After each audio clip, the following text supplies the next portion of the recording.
माननीय अध्यक्ष महोदय, धन्यवाद आपका। आपने मुझे बजट के ऊपर बोलने का मौका दिया है। माननीय वित्त मंत्री जी के इस बजट के अंदर जो पेश किया गया, देश भर के अंदर एक जो मैसेज इस सरकार द्वारा दिया गया था कि सबका साथ सबका विकास, इस मुद्दे पे 10 साल से इस सरकार के अंदर है और इस बार का जो बजट पूरे देश भर में जो मैसेजिंग जाने का काम हुआ है, उसका एक ही मुझे लाइन लगती है कि जो हमारे साथ है हम उनके साथ हैं का बजट नजर आता है। सरकार कहीं न कहीं कुर्सी को बचाने के लिए इस बजट में जो घोषणाएं करी गई, जो बातें कही गई है, उससे देश का एक आम आदमी, मैं राजस्थान के प्रदेश से आता हूं, देश के अलग अलग कोने में बैठे हुए लोग मन में सोचते जरूर हैं कि इस देश में, इस बजट के अंदर इस देश के किसान के लिए क्या है, इस बजट में देश के युवाओं के लिए क्या है, इस बजट में देश के दलित और मजदूर के लिए क्या है, और सबसे महत्वपूर्ण बात यह है कि इस बजट में इस बदलते हुए हिंदुस्तान के लिए, इस विकसित भारत के लिए क्या है। जीडीपी की ग्रोथ रेट जो 23-24 में रही वो 8% से के आसपास रही, सबने इसके बारे में बात कही है। पर मैं राजस्थान के चूरू लोकसभा क्षेत्र से आता हूं अध्यक्ष महोदय, किसान और किसानी की बात करूंगा। उन लोगों का साथ मिला है, उन लोगों का आशीर्वाद मिला है, कोई एक बार नहीं 7 बार मिला है, इसलिए उनके बारे में बात करूंगा। और कृषि की जीडीपी ग्रोथ रेट हिंदुस्तान के अंदर 1.4% रही। हाँ, 8% की बात करते हो, किसान और किसानी 1.4% रही। हमारे भी साथी ने बहुत बड़ा दिल करके बात कही कि शायद महाराष्ट्र को इतनी बड़ी जरूरत नहीं, पर राजस्थान को बहुत बड़ी जरूरत है। कुछ ऐसे बड़े प्रोजेक्ट्स, जिन प्रोजेक्ट्स के ऊपर राजस्थान के एक आम आदमी की नजरें हैं, एक आम आदमी इस बारे में सोचता था, विचार करता था, उसकी नजरें थी कि इस बजट में शायद हमें भी कुछ मिलेगा। वो बात जनता के मन में जो एक आस के रूप में थी, वो सिर्फ इस बात के लिए लेके नहीं थी कि जनता सोच रही थी, आप ही की सरकार, आप ही की पार्टी, जो भजन लाल जी हमारे मुख्यमंत्री महोदय थे, इस चुनाव के अंदर गांव गांव जाके इन बातों कही। ईआरसीपी के बारे में बात चली, 16 राज्यों को पीने का पानी मिलेगा, सिंचाई का पानी मिलेगा, यमुना लिंक का पानी, जो राजस्थान की शेखावटी बेल्ट की सबसे बड़ी एक आस की उम्मीद हम रखते थे, इसकी बात की सोचेंगे हम, जिसके बारे में क्लेम किया गया, भागीरथ का नाम दिया गया। चूरू, झुंझुनू, सीकर के अंदर 1 लाख हेक्टेयर की सिंचाई का पानी और सीकर जिले के लिए पीने के पानी की व्यवस्था का प्रोग्राम था। ये कोई चर्चा न यहां भारत के सरकार के बजट में दिखी और न ही कोई चर्चा राजस्थान के बजट में दिखी। इरिगेशन का प्रोजेक्ट सर कोई भी से 10 सालों के अंदर बड़ा इस देश के अंदर आया नहीं। हम किसान और किसानी की बात करते हैं, किसान की आय दुगनी करने की बात करते हैं। एक भी बड़ा big ticket canal project north part of Hindustan के अंदर के देखने को नजर नहीं आया।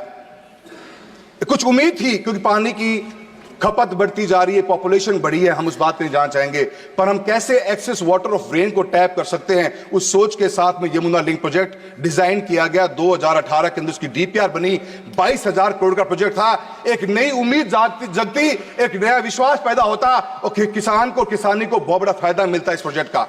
यह प्रोजेक्ट मैं ये मानता हूं कि बदलते हुए हिंदुस्तान की सबसे बड़ी तस्वीर बन सकता है। हम रेन वाटर को टैप करके रबी की क्रॉप्स के अंदर किसानों को गैप फंडिंग कर सकते हैं, पानी के रूप में अंदर दे सकते हैं। इसके लिए प्रोजेक्ट बनाया गया था। 2018 से प्रोजेक्ट पेंडिंग पड़ा हुआ है।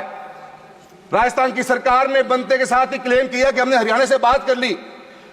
हरियाणा के उस समय के मुख्यमंत्री ने कहा कि हमारा भी एग्रीमेंट की कोई क्लैरिटी नहीं है, और इस बजट में हम उम्मीद करते रह गए कि 22,000 करोड़ का प्रोजेक्ट शुरू हो जाए तो जो एक्सेस वाटर या जितनी हमारे बाढ़ आती है, जो पानी हमारा वेस्ट जाता है अदर स्टेट्स में या नदियों के मार्फत या इंटरनेशनल बॉर्डर्स को क्रॉस कर जाता है, उस पानी को हम टैप करके राजस्थान जैसे क्षेत्र के अंदर, सर जितना बड़ा मेरा चूरू लोकसभा क्षेत्र है उतना बड़ा पूरा हरियाणा है। अगर ग्रीन रिवॉल्यूशन ने इस देश के अंदर खेती के रूप के अंदर और ग्रेन्स के रूप में जो मजबूती प्रदान हरियाणा और पंजाब ने करी है, एक next level of green revolution की रिक्वायरमेंट है, जहां पे हम ऑयल सीड्स और पल्सेस के ऊपर आज इंपोर्ट करने पे डिपेंडेंट है। अगर राजस्थान के इस क्षेत्र को पानी मिल जाता तो पूरे हिंदुस्तान का पेट भरने की ताकत रखता है चूरू लोकसभा क्षेत्र और पूरा Shekhawati belt.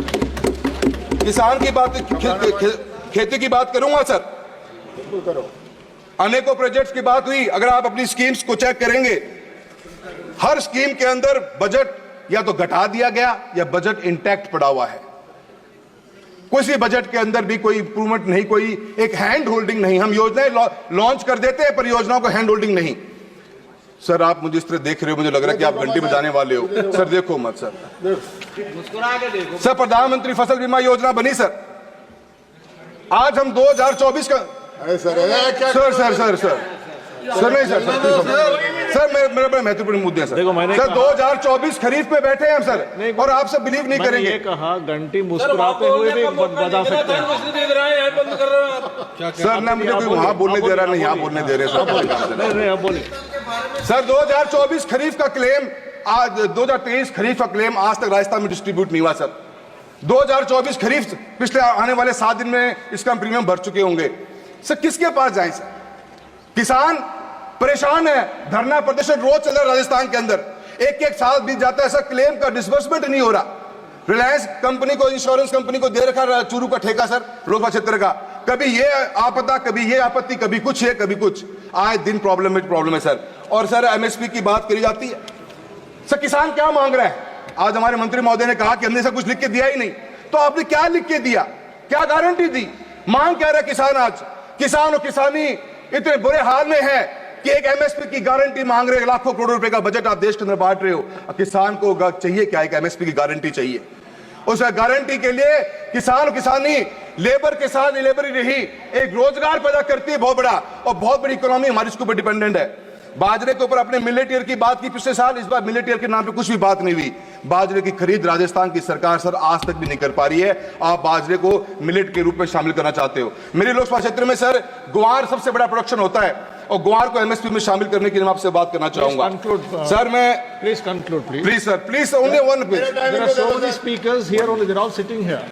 So many speakers. They have given a list. Sir please give me 2 minutes sir, please give me 2 minutes sir. मैं इतना ही कहना चाहूंगा सर, मेरे को बहुत से मेरे पॉइंट्स पर आपने मेरे को समय कम दिया है सर। ऑयल सीज और पल्सेस के बारे में बात करूंगा सर।